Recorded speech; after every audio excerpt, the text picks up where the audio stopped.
A rich stranger pays me to run strange errands. His profile said he was 45, but he looked 30-something at most. I'm looking for a kept woman, paying $700 a week. No intimacy. It sounded too good to be true, but as a poor university student, I was willing to take the risk. I texted him. Within seconds, he texted me back, "Hi, sweetie." I grumbled at the word darling.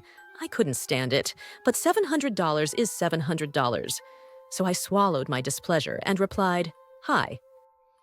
His name was Jack, and he said he had his own business, although he didn't specify which one. We chatted for a while before he asked for my details to send the first payment. A few minutes later, I saw the notification.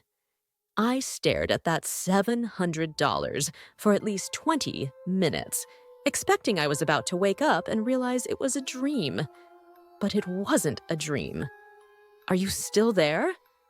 I clicked on the message. "Yeah, sorry. If it's no secret, what do you want in return?" I stared at the chat until he replied, "I just want you to run some errands for me." It sounded like it was about something intimate. Like what? "First thing I need you to do is pick up a package for me." It sounded harmless, but I was still expecting a catch. $700 to pick up a package? Come on, I'm not that naive. "From the post office?" "Number. I'll send you the address, but I don't want to do it on Tinder. Do you have a Kik? Or you could give me your number." "Kik? Seriously? What are we, 2011? I decided to give him my number, and he immediately sent me an address, and then the address of his house where the package was to be dropped off. I'm not home right now, but there's a key under the blue flower pot by the front door. Go inside and leave the package on the coffee table in the living room. Be sure to lock the door when you enter the house and lock it again when you leave." I grabbed my car keys and wallet, got in the car, and typed the address into Google Maps. Got it! I'm on my way. As I drove out of the yard, my phone vibrated. I'm serious. Lock the door both times, please. It seemed unnecessary, but I promised him I would. The house looked abandoned. There was a rusted mesh fence around it with a small door that was hanging on by its last legs. This one looked particularly untidy against the neat houses in the neighborhood. "You're after Jack's package, aren't you?" I looked up and saw a man standing in the doorway. He took up almost the entire space. His head was almost touching the top of the door jamb. He was really huge, tall, and pumped up, and his entire torso was covered in tattoos. Yeah, kind of," I replied, not stepping off the sidewalk. "Stay there," he said. I was standing. Honestly, I don't think I could have moved even if he'd asked me to. I looked around and realized that there was no one on the street. I'm a young 20-year-old girl standing alone on this street. Realizing this, I clutched my car keys tighter in my hand. A few minutes later, a man came out holding a cardboard, shoebox-sized box. It had some stains on it and was damp in the corners. "Will you open the car?" "Zrenia," on Spersil. I opened the trunk ajar, not wanting to put the box on the seats. So he put it inside. "That's it," he pronounced. "Thank you," I replied. I walked to the driver's side of the car and opened the door. "One more thing," he called out. I turned around. "Keep your eyes open," he said. I didn't say anything back. I turned on some loud music, hoping it would drown out my anxiety, but it didn't work. I parked in the stone driveway in front of Jack's house and sat in the car for a while, looking at his house. It was huge, with stone columns on the porch and the greenest grass I'd ever seen. I turned off the engine and got out of the car. I grabbed the box and walked to the front door, pulling the key out from under that very blue pot. I opened the door and walked in, closing it behind me. I remembered what he had said about me locking the door when I came in. Seemed unnecessary, but looking at the door, I suddenly felt like I really should do that. I turned the lock. I walked in, my feet immediately began to sink into the soft burgundy carpet, and I marveled at the interior. All the furniture was made of expensive and beautiful wood. For the money it cost to furnish this house, I could have gone to university a dozen times, if not more. I put the package on the coffee table. On my way back to the front door, I heard the phone ring somewhere in the house. I froze. My phone vibrated in my pocket. I pulled it out to look at it. Don't answer the phone unless it's Marvin. I put the phone away and headed toward the sound, peering into rooms. Finally found the phone in the study. I walked over to the desk and looked at the caller ID. Incoming call. Jack. This was weird.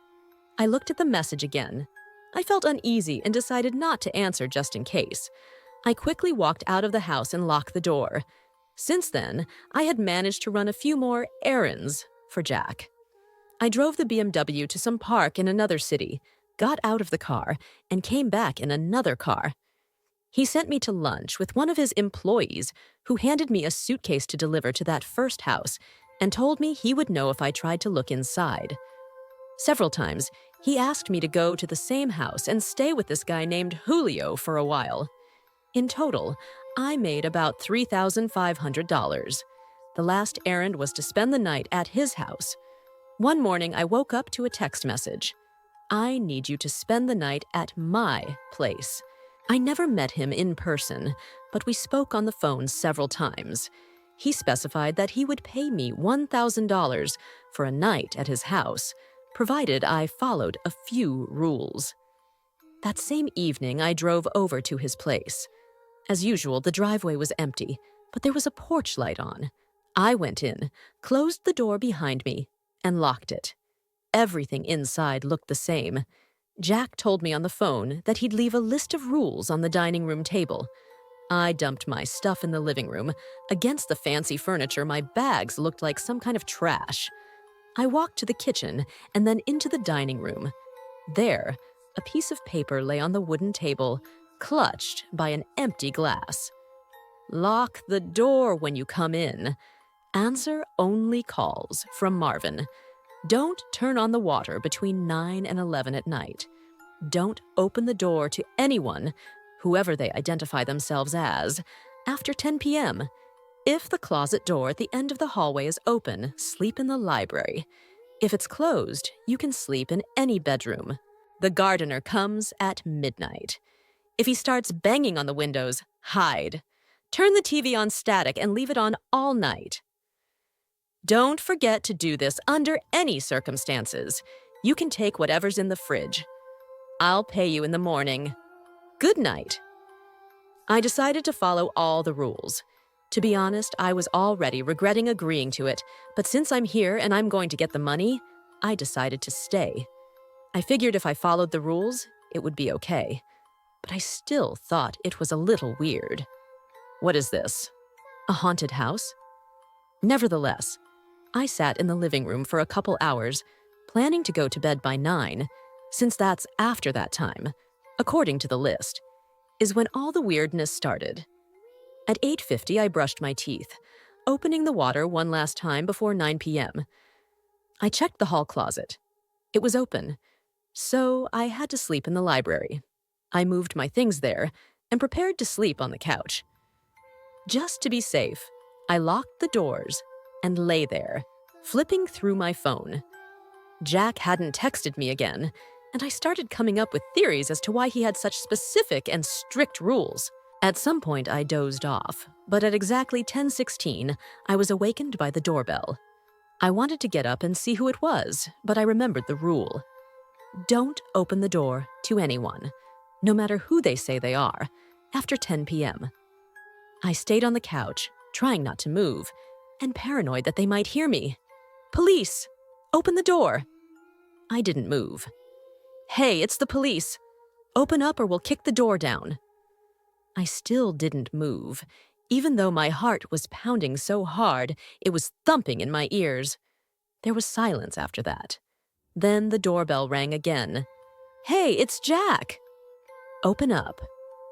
The voice sounded a lot like Jack, but I still didn't get up. He must have a key, right? Why would he need me to open up? This went on for almost an hour. Different voices calling, introducing themselves as someone, and then disappearing when I didn't answer. I finally managed to fall asleep, but the gardener never showed up. When I woke up in the morning, I heard someone fussing in the kitchen. I got up slowly and quietly unlocked the door, grabbed my phone, and walked through the living room into the kitchen. I stopped on the threshold and looked inside. It was Jack. He was standing at the stove stirring something, with the coffee machine running on the countertop behind him. "Hi. Good morning," he said when he saw me. "Hi," I replied, nervous. I'd never seen him in person, but he looked exactly like he did in the pictures. "Want some scrambled eggs?" he offered, indicating with a wooden spoon towards the skillet.